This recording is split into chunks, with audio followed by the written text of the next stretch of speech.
하겠습니다. 12월 15일 금요일입니다. 오늘은 야고보서 1장입니다.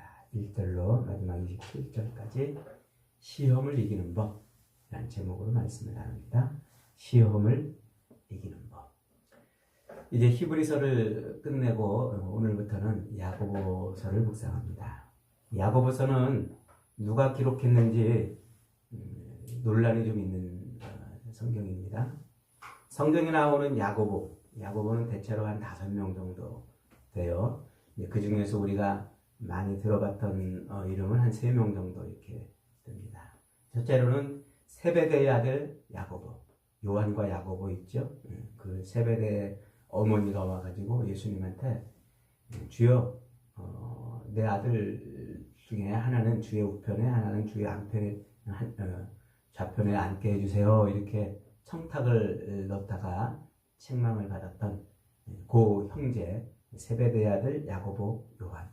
그 야고보가 하나 있고, 또 하나는 12사도 중에 또 한 사람인 알페요의 아들 야고보가 있어요. 세베대의 아들 야고보도 12사도 중에 한 사도고, 알페요의 아들 야고보도 12사도 중에 한 사도예요. 그리고 이제 또 한 명이 예수님의 친동생 야고보가 있어요. 예수님의 친동생. 우리가 이제 흔히 아는 야고보는 요 3명 정도 이렇게 이제 잘 아는데, 요 야고보서를 누가 기록했느냐? 요게 이제 학자들마다 이제 의견이 분분한데, 대체적으로는 예수님의 동생 야고보가 기록했다, 이렇게 이제 알려져 있어요. 예수님의 동생 야고보. 예수님이 승천하신 이후에 예수님의 동생 야고보가 회심하고 복음을 믿고, 그리고 이제 교회에서 열심히 이렇게 사역하다가 예루살렘 교회 지도자가 됐다. 예루살렘 교회 지도자가 돼가지고 여기 이제 야고보서를 기록했다. 이렇게 이제 보고 있는 시각이 이제 전통적인 시각이에요. 이렇게 보고 있는 이유 중에 하나가 이제 초대교회 그 역사를 기록했던 유세비우스라는 사람이 있어요. 요세푸스라고 이렇게 불리는 사람인데, 그 요세푸스의 그 역사 기록에 보면은 예수님의 동생 야고보가 예루살렘 교회의 대표 수장으로 이렇게 있다고 이제 그 역사책에 기록이 돼 있어요. 그래서 이제 그 기록에 근거해서 초대교회가 그 이후로 계속해서 그 예루살렘 교회의 대표는 예수님의 동생 야고보였을 것이다. 예수님이 또 동생이니까, 또 예수님과 가장 가까운 사람이었으니까 당연히 그랬을 것이다. 이렇게 이제 그 뒤로 계속 전통적으로 그렇게 이해를 해왔어요. 근데 이제 그렇게 이해하면은 해결되지 않는 점들이 성경에서 여러 군데 나타나요. 그 예수님의 12제자가 아닌 예수님의 친척, 동생이라고 그래가지고 어느 날 갑자기 12제자를 제껴놓고 예루살렘 교회의 수장이 될 수 있느냐. 이런 기록이 성경에 아무것도 없거든요. 그리고 또 이제 예수님이 승천하신 이후에 바로 제자들이 와가지고 그 다락방에 모여가지고 한 첫 번째 일이 뭐냐면, 그 가룟 유다의 빈자리를 한 사람 뽑잖아요. 그래서 12이라는 숫자를 꼭 채운단 말이에요. 그래서 이제 그 중에서 이제 기도하다가 마띠아라는 사람을 12사도 중에 집어넣잖아요. 그러니까 이 예수님의 그 12사도는 초대교회에 있어서 굉장히 중요한 역할을 이제 하는 사람들이에요. 그리고 교회가 그 12사도의 터 위에 세워진다는 것을 말해 주려는 것인데, 예수님의 동생은 이 사도가 아니잖아요. 근데 어느 날 갑자기 사도의 자리를 슬그머니 이렇게 끼어든다는 것은, 이것은 좀 맞지 않는, 성경적으로 맞지 않는 취지다. 그리고 이제 예수님의 어머니와 예수님의 동생들이 예수님이 이렇게 돌아다니면서 사역을 하는데 어느 날 찾아왔잖아요. 찾아왔는데 사람들이 예수님한테, 예수님, 당신의 가족들이 왔습니다. 밖에 지금 가족들이 와 있습니다. 그러니까 예수님이 누가 내 가족이고 내 형제냐? 주님의 하나님의 말씀대로 행하는 자가 나의 가족이고 내 형제니라 이렇게 말씀하시잖아요. 그러니까 예수님의 그런 교회에 대한 관점을 좀 깊이 생각해 본다면 예수님의 동생이라고 그래서 무조건 12사도에 끼어들거나 또 교회의 대표가 되거나 뭐 이랬을 가능성은 사실은 좀 약합니다. 단지 그 요세푸스의 그 역사가 기록됐다는 것만으로 그렇게 이제 후대 사람들이 그랬을 것이다 그렇게 추정을 하는데 사실은 이 요세푸스라는 이 역사가의 기록이 모두 다 정확한 것은 아니에요. 어떤 것은 막 틀리기도 하고 어떤 것은 일부러 막 바꿔서 쓰기도 하고 막 이랬던 이 요세푸스는 그 예루살렘이 멸망할 때쯤 그때 역사를 이제 막 기록하면서 로마에 빌붙어 가지고 유대인이에요. 유대인이지만 로마에 빌붙어 가지고 이제 자기 영달을 추구하던 이제 그런 사람이에요. 그러니까 뭐 자기 마음대로 뭐 역사 그때 기록을 마음대로 이렇게 기록했을 가능성들이 이제 많이 있다고 이렇게 이제 학자들이 보죠. 그러니까 그 기록이 아마 명확하지 않았을 수도 있는 거예요. 그런저런 이제 뭐 여러 가지 어떤 이 내용들을 이제 뭐 이렇게 이제 훑어보면은 전통적으로는 예수님의 동생 야고보가 기록했을 것이다 하고 이렇게 이제 보지만 그러나 또 한편으로는 그것이 성경적으로나 교회적으로 불합리한 부분들이 이해되지 않고 해결되지 않는 부분들이 많이 있기 때문에 알페오의 아들 야고보가 썼을 것이다 이렇게 이제 보는 시각도 있어요. 세베대의 아들 야고보는 AD 44년에 순교를 당해요. 12사도 중에 가장 첫 번째로 먼저 순교를 당하죠. 그래서 세베대의 아들 야고보가 썼을 가능성은 이제 좀 희박하고 이제 알페오의 아들 야고보나 예수님의 동생 야고보가 썼을 가능성이 많은데 이제 전통적으로는 예수님의 동생이 썼다고 이제 이렇게 알려지고 있지만 저는 개인적으로 이 알페오의 아들 12사도 중에 한 명이었던 예수님의 제자였던 그 알페오의 아들 야고보가 썼을 것이다 이렇게 이제 보는 입장입니다. 뭐 이게 누가 썼는지 우리는 사실 크게 중요하진 않아요. 우리 뭐 일반 성도들의 입장에서는 뭐 중요하진 않는데 야고보서를 해석하는 입장에서는 누가 썼는지가 상당히 좀 중요한 그런 의미가 이제 있기 때문에 말씀을 드린 겁니다. 뭐 굉장히 복잡한 성경적으로 굉장히 복잡한 그런 이런 추론을 해내야 되는 부분이기 때문에 여러분들에게 지금 이 시간에 다 소개한다는 것은 별 그 큰 의미가 이제 없습니다. 그러니까 예수님의 동생 야고보나 혹은 예수님의 12제자 중에 한 명이었던 알페오의 아들 야고보가 썼을 것이다. 그 정도 이해하시면 되겠습니다. 자, 그런다면 이제 이 야고보서는 언제 기록이 되었느냐? 1절에 보니까 이렇게 시작합니다. 1절 같이 한번 읽습니다. 시작. 하나님과 주 예수 그리스도의 종 야고보는 흩어져 있는 12지파에게 문안하노라 그랬어요. 12지파가 지금 이렇게 흩어졌다는 말이에요. 그 12지파를 이스라엘의 12지파로 보느냐 아니면 그 12사도 12명의 그 사도들에 의한 교회로 보느냐 이것도 이제 좀 논란이 있는데 지금 이 시대 지금 야고보서가 기록되는 시점이 AD 한 40년에서 50년 그 사이에 기록됐다고 보는데 물론 이제 한 60년쯤으로 이렇게 보는 사람도 있습니다. 근데 이때는 이제 이스라엘에 12지파가 없어요, 사실은. 무슨 지파만 남았어요? 유다 지파만 남았죠, 유대인. 그래서 BC 571년에 아수르에 의해서 북이스라엘이 완전히 멸망하잖아요. 그래서 북이스라엘은 그 식민 정책을 어떻게 썼냐면 혼혈 정책을 썼단 말이에요. 그래서 저 멀리 있는 백성들을 이방 백성들을 그 북쪽 이스라엘의 수도인 사마리아로 이주시키고 또 사마리아에 살고 12지파가 살고 있던 10지파가 살고 있던 그 북이스라엘 백성들은 막 다른 데로 다 흩어가지고 거기서 이제 혼혈 정책을 써요. 독립운동을 꾀하지 못하도록.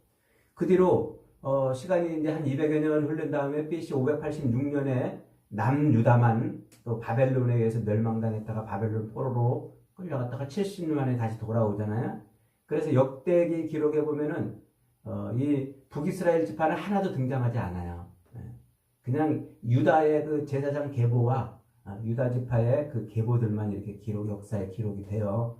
그러니까 이제 BC 586년에 망하고 721년에 망하고 그 뒤로 지금 700년이 흐른 거잖아요. 5, 600년이 흘렀잖아요. 조금 요 야고보서가 기록되는 시대까지. 그러니까 북이스라엘은 거의 그 흔적이 이제 사라졌다고 이제 이렇게 보기도 해요. 안 그렇게 보는 학자들도 있지만 그냥 지금 이때는 유대인들만 있는 때란 말이에요. 그러니까 그 흩어져 있는 12지파가 북이스라엘 유다 지파 말고 다른 지파들까지 다 포함하는 것으로 보기는 좀 어렵다 이렇게 이제 봐요. 그러면 결국은 예수님의 12제자들에 의해서 형성된 교회, 그 교회를 지칭하는 말로 이렇게 이제 이해를 하는 거예요. 그렇다고 본다면 이때가 지금 언제냐? 이때가 언제냐면은 예수님이 승천하신 다음에 예루살렘의 제자들이 어느 한 곳에 모여 있다가 이제 성령의 그 임재하심을 받잖아요. 오순절 성령 임함의 사건이 일어나잖아요. 사도행전 2장에서. 그러면서 교회가 막 불같이 부흥해요. 하룻밤에 막 3,000명, 5,000명씩 막 부흥하는 그런 일이 막 벌어지잖아요. 그렇게 교회가 이제 어마어마하게 부흥을 하는데 그때 그 교회에 아주 그냥 대적하는 세력이 막 등장해요. 그게 누굽니까? 그들이 유대인들이에요. 예수님을 잡아 죽였던 유대인들. 예수님을 십자가에 매달아 죽였는데 그 십자가에 매달려 죽였던 예수를 자기 구주로 삼고 그 예수가 우리의 구원자다 그러고 떠들고 그러면서 오히려 죽은 예수가 다시 살아났다 이러면서 막 복음을 전하니까 자기들이 죽인 그 바리새인들, 그 제사장들, 당시에 그 기득권 자들이 어떻게 하겠어요? 이제 이 예수 믿는 사람들을 핍박하게 되는 거죠. 그 중에 한 사람이 사도 바울이었단 말이에요. 사울. 그 사울이 이제 예수 믿는 사람들을 핍박하고 이제 잡아서 막 옥에도 넘기고 이러다가 누가 순교합니까? 스데반이 순교를 해요. 사도행전 7장에서. 그 스데반이 순교를 한 다음에 그 다음에 사도행전 8장으로 넘어가면 8장 1절에 이런 말이 있어요. 사울은 그가 죽임당함을 마땅히 여기더라. 그날에 예루살렘에 있는 교회에 큰 핍박이 있어 사도 외에는 다 유다와 사마리아 모든 땅으로 흩어지니라. 그랬어요. 그러니까 그날에라는 말이 스데반이 순교당한 날, 그날 이후에 사울이 그 스데반은 마땅히 잘 죽었다고 생각한 거예요. 그리고 저는 또 이제 저쪽 그 다메섹으로 또 예수 믿는 자들을 잡아 죽이려고 이제 막 가다가 예수님을 길에서 만난단 말이죠. 그러니까 그렇게 예수 믿는 사람들이 예루살렘에 그렇게 막 모여서 큰 교회 3,000명, 5,000명씩 막 회개하고 돌아오는 큰 교회를 이루다가 스데반의 순교 이후에 예루살렘 교회에 핍박이 일어나요. 그러니까 사도들도 예루살렘 어딘가로 다 숨고 교인들도 여기저기 막 뿔뿔이 막 흩어지는 거예요. 그래서 위쪽 지방으로 지금의 터키라고 하는 소아시아 지방, 요즘은 투르키에라고 이름이 바뀌었죠. 그 소아시아 지방으로 가거나 또는 막 고린도 혹은 로마까지 교인들이 막 흩어지는 이런 일들이 이제 벌어져요. 이 핍박이 누구에 의해서 일어났다고요? 로마에 의해서가 아직은 로마에 의한 핍박이 일어나기 훨씬 전이에요. 로마에 의한 핍박이 나타나기 시작한 때는 이제 네로 황제, 그 미친 황제, 로마시에 막 불을 질러가지고 그 책임을 기독교인에게 덮어 씌워가지고 막 기독교인들을 핍박하던 이제 그때부터 이제 그 기독교인들이 로마에 의해서 핍박을 당하기 시작하고 이제 본격적으로는 이제 AD 이제 8, 90년 이후로 이제 막 일어나는데 그러니까 그 전이니까 주로 이제 이 교회는 누가 핍박을 했냐면 요 유대인들이 막 핍박을 한 거예요. 그러니까 유대인들은 이미 여러 곳에 디아스포라 유대인이라고 해가지고 여러 곳에 많이 흩어져 살고 있었어요. 그렇게 어느 곳에 가든지 유대인들이 다 있어요, 막. 그러니까 사도 바울도 사도행전에 보면은 가서 복음을 전하러 가면 꼭 유대인들이 쫓아와가지고 막 난동을 피우고 막 고발을 하고 막 이런 일들이 벌어졌잖아요. 그러니까 이 예루살렘에 있던 교인들도 그 유대인들에게 핍박 때문에 이제 막 여기저기 흩어져서 이제 도망을 치는 거예요. 그때가 이제 스데반이 순교한 때가 AD 한 33년쯤, 34년쯤, 좀 늦게 보면 35년쯤으로 봐요. AD 한 33년에서 35년 사이에 이제 스데반이 이제 순교를 하고 교회는 이제 핍박을 받아서 이제 여기저기 막 흩어져요. 그렇게 흩어지면서 유대인들에게 핍박을 당하던 가운데 AD 44년에 12사도 중에 한 사람이었던 그 세베대의 아들 야고보가 순교를 당해요. 12명의 사도 중에 처음으로 이제 순교를 당하죠. 그러니까 그 유대인들에 의한 이 교회의 핍박이 심상치 않은 거예요. 굉장히 아주 엄청난 핍박이었던 것이죠. 그러니까 교회에 이제 큰 위기가 닥쳤어요. 그러니까 우리가 히브리서도 공부했습니다만 이 예수를 믿는 것 때문에 유대인들에 의해서 막 핍박을 당하니까 이제 교인들이 어떻게 되겠어요? 드러내놓고 나 예수 믿는 사람이요 라고 드러내놓고 신앙생활 하기가 어려운 거예요. 숨어서 정체를 들키지 않으려고 그렇게 이제 신앙생활을 이제 하는 거죠. 그러면서 이제 뭐 신앙생활 또 하다가 예수를 또 버리기도 하고 말이죠. 딴 길로 가기도 하고 이런 일들이 이제 벌어지는 때, 이때가 지금 야고보 사도의 순교 이후에 세베대의 아들 야고보 사도의 순교 이후에 그런 핍박이 일어나는 그런 때 교회의 그 안정을 취하기 위해서 다시 교인들로 하여금 굳건한 믿음을 갖게 하기 위해서 히브리서처럼 그러기 위해서 편지를 쓴 걸로 보여져요. 이런 흐름에서 이렇게 본다면 이 야고보서는 이제 전통적으로 야고보서를 예수님의 동생 야고보가 썼다고 이렇게 보면은 AD 한 60년에서 62년 사이에 쓴 걸로 봐요. 그런데 이 알페오의 아들 야고보가 쓴 걸로 본다면 AD 한 45년에서 50년 사이에 쓴 걸로 이렇게 보여져요. 그러면 무슨 일이 벌어지냐? 어떤 일이 있냐? 신약 성경 중에서 야고보서가 제일 먼저 쓰여진 성경이 되는 거예요. 야고보서가. AD 한 60년, 62년쯤 쓴 걸로 본다면은 이제 갈라디아서, 사도 바울이 쓴 갈라디아서가 제일 먼저 쓴 걸로 이렇게 이제 되지만 만약에 이렇게 이런 흐름으로 이해를 한다면 야고보서가 제일 먼저 쓴 성경으로 볼 수가 있는 거예요. 그러니까 야고보서는 이제 무엇에 대한 교인들에게 흩어져 있는 교인들, 예루살렘에서 핍박을 피해가지고 여기저기 흩어져 있는 그런 교인들에게 뭘 제일 먼저 강조하겠어요? 너희가 시련을 당하면 그 시련을 인해서 기뻐하라. 그 말을 제일 먼저 하고 싶지 않겠어요? 너희들이 시련, 환난, 고난을 당했는데 그 고난을 당하면 어딘가 빨리 도망가서 어디 숨어서 신앙생활하라 그게 아니고 그 시련을 기쁘게 여기라 이렇게 말하고 싶지 않겠어요? 그래서 2절에서 그렇게 시작하는 거예요. 2절 같이 한번 읽어보겠습니다. 시작. 내 형제들아 너희가 여러 가지 시험을 당하거든 온전히 기쁘게 여기라. 이는 너희 믿음의 시련이 인내를 만들어내는 줄 너희가 알미라. 그러니까 그런 흐름 속에서 야고보, 요 알페오의 아들 야고보가 흩어진 교인들, 핍박을 피해서 흩어진 교인들에게 이제 말해주고 싶은 첫 마디는 너희가 시련을 당하면 그것 때문에 시련을 피해서 어딘가 숨어서 신앙생활해라. 그게 아니라 기쁘게 여기고 당당하게 신앙생활해라. 요걸 말하고 싶은 걸 거예요. 그러니까 2절 뭐 앞뒤 설명도 없이 느닷없이 그냥 너희가 시험을 당하거든 기쁘게 여기라 이렇게 지금 말하고 있는 겁니다. 그러니까 부끄럽지 않게 당당하게 신앙생활을 당당하게 하거라.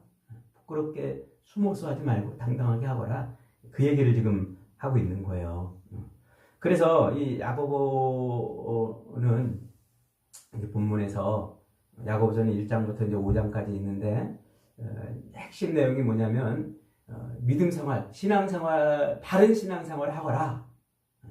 바른 신앙생활 어디 가서 숨어서 신앙생활하지 말고 당당하게 자신 있게 아주 바른 신앙생활 하거라. 이렇게 이제 말하고 있는데 그런데 그들이 당하고 있는 삶의 위협을 뭐라고 보냐면 시험이라고 봐요. 그래서 시험 당하거든 이렇게 말해요. 시험 당하거든.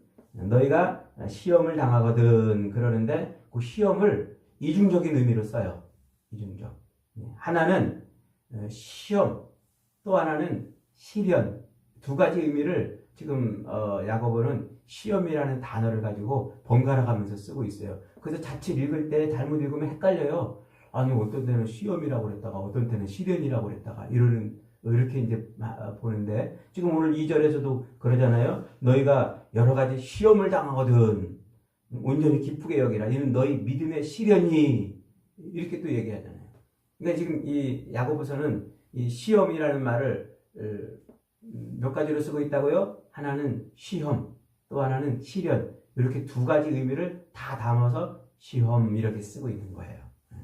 이게 뭐냐면 시험은 이제 시험이라고 쓰고 있는 말을 시련과 시험 막 번갈아 가면서 쓰고 있는 이유는 이게 지금 신앙생활을 방해하는 의미에서는 똑같은 말이기 때문에 그래요. 예를 들면 이제 이런 거예요. 시련은 뭐냐면 시련.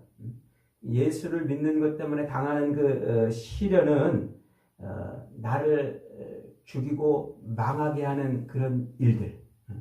그런 일을 겪으면 어려운 고난이나 시련이나 환난이나 이런 걸 겪으면 내가 금방 망할 것처럼 여겨지는 것을 시련이라고 보고 시험은 뭐냐면 그걸 내가 꼭 가지면 꼭 내가 잘 될 것 같은 그런 유혹. 그것을 시험이라고 이제 이렇게 보는 거예요. 나에게 돈을 주던 재미를 주던 평안을 주던 저걸 내가 붙잡으면 내가 막 잘 될 것 같은 그런 유혹, 그런 미혹 그것을 시험이라고 이렇게 이제 보는 거예요. 그러니까 야고보 사도는 이 두 개를 하나는 막 어려운 핍박 이것이나 또 하나는 우리를 막 미혹하는 이것이나 그걸 두 개를 자유롭게 막 번갈아 가면서 쓰는데 같은 의미로 쓴단 말이에요. 무슨 의미로? 우리를 하나님에게서 떼어놓는 거, 우리를 신앙에서 멀어지게 하는 거, 우리를 예수 믿는 것을 포기하게 하는 거, 그거를 지금 이렇게 두 가지를 자유롭게 쓰고 있는 거예요. 그러니까 보세요. 너 예수 믿어? 이래도 예수 믿을래? 하고 몽둥이로 막 우리를 때리는 것, 그 몽둥이를 맞으면서 우리는 신앙에 큰 위협을 느끼잖아요. 그래서 예수를 포기하고 세상으로 간다든가 아니면 거꾸로 때리는 것이 아니라 자꾸 사탕을 주는 거예요. 야, 너 그렇게 그렇게 신앙생활 하지 말고 이거 가지고 이렇게 해 이렇게 하면서 유혹하는 거예요.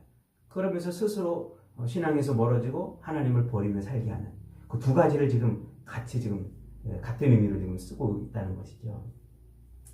이게 이제 바로 성경이 말하는 시험의 아주 중요한 의미예요. 이 시험에 그래서 대표적인 시험이 어디에서 등장하냐면 예수님이 이 땅에 오셔가지고 광야에서 40일 금식하시고 마귀에게 시험 받잖아요. 바로 그것을 지금 얘기하는 거예요. 그러니까 그 40일 금식하시고 받은 그 시험은 굉장히 큰 시험이었어요. 첫째는 돌로 떡을 만들어 먹어봐라 그러는 거잖아요. 배고픈 예수님한테 야, 너 얼마든지 돌로 떡을 만들 수 있지 않냐? 너 떡을 만들어 먹어봐라. 이제 그렇게 이제 시험을 하죠. 그러니까 예수님이 뭐라고 말해요? 사람이 떡으로만 살 것이 아니요 하나님의 입에서 나오는 말씀으로 살 것이니라. 그리고 그 떡 시험을 이기시잖아요. 그 다음에 두 번째 시험이 뭐예요? 성전 꼭대기에 올라가서 뛰어내려봐. 그럼 너 하나님의 아들이니까 네가 탁 뛰어내리면 천사가 싹 가가지고 발을 탁 받쳐줄 거야. 네가 하나님의 아들인 것을 한번 그렇게 세상에 촥 나타내봐. 그렇게 말하잖아요. 그러니까 예수님께서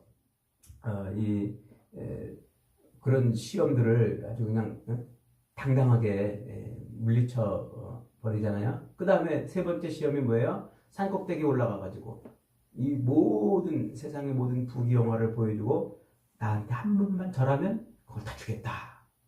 그러잖아요. 그러니까 예수님이 사탄 마귀를 이제 물리치시고 그 시험을 이제 이겨 버리신단 말이죠. 오직 주 너의 하나님만을 경배하라. 그러면서 이제 마귀를 이제 쫓아내시잖아요. 이게 오늘날 우리 성도들을 넘어뜨리려고 하는 마귀의 시험인 거예요. 그러니까 돌로 떡을 만들어 먹는 이 시험, 이 땅에서 그냥 우리가 세상에 있는 것들을 세상에 있는 것들로 우리의 삶을 막 채우려고 하는 그런 시험들이죠. 그 다음에 이제 부귀영화를 주겠다. 이것도 역시 마찬가지죠. 나한테 한 번만 절하면 이 모든 것을 다 주겠다. 늘 우리는 그런 유혹을 받잖아요. 세상에서 막 승승장구 많은 것을 누리는 삶을 사는 유혹을 받잖아요. 그래 이런 시험들, 요게 지금 지금 야고보 사도가 보고 있는 우리를 하나님에게서 멀어지게 하는 시험이라고 본 거예요. 그 시험은 두 가지 형태로 우리에게 온단 말이에요. 때로는 핍박으로도 오고, 때로는 사탕으로도 오고. 그래서 살랑살랑 우리를 유혹해서 하나님 말씀을 자꾸 내려놓고 십자가를 내려놓고 신앙의 길에서 떠나게 살게 하는 그런 유혹, 그런 시험.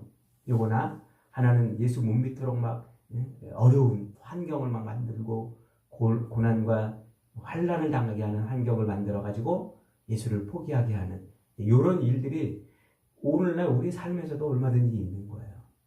그러니까 지금 야고보 사도는 예루살렘 교회가 부흥을 하다가 갑자기 핍박을 당해서 도망을 쳤잖아요. 그러니까 그 성도들이 느끼는 그 어려움은 뭐겠어요? 막 자꾸 유대인들이 막 쫓아다니면서 자기들을 핍박하고 그러니까 막 숨고 싶고 도망가고 싶고 그러잖아요. 아니면은 이제 예수 믿는 것을 포기하고 그들과 어깨동무를 하며 살 수 있는 그런 길을 모색하고 바로 지금 그것을 말하는 것이죠. 그래서 야고보는 야고보 서신을 통해서 그런 시련을 뭐하라? 그런 시험들을 뭐하라? 제대로 분별하고 그것을 이겨라. 그래서 이기는데 뭘로 이기냐면 첫째로는 말씀으로 이기라는 거예요. 말씀으로. 그래서 말씀에 대한 이야기를 자꾸 이제 하고 있어요. 그 다음에 우리 마음을 어디다 묶어두라고요? 하나님께 묶어두라. 그래서 이 야고보 사도는 야고보서 4장 4절로 8절에 보면 간음한 여인들아 세상과 벗된 것이 하나님과 원수됨을 알지 못하느냐? 그런즉 누구든지 세상과 벗이 되고자 하는 자는 스스로 하나님과 원수가 되는 것이니라. 이렇게 말하고 또 8절에 보면은 하나님을 가까이 하라. 그리하면 너희를 가까이 하시리라. 죄인들아 손을 깨끗이 하라. 두 마음을 품은 자들아 마음을 성결하게 하라. 그러면서 이렇게 이제 하나님께 마음을 붙들어 매 두라고 말하는 거예요. 그러니까 야고보 사도가 이 시험을 이기는 법으로 우리에게 말씀해주고 있는 것은 그 시험이 어디서부터 온다고요?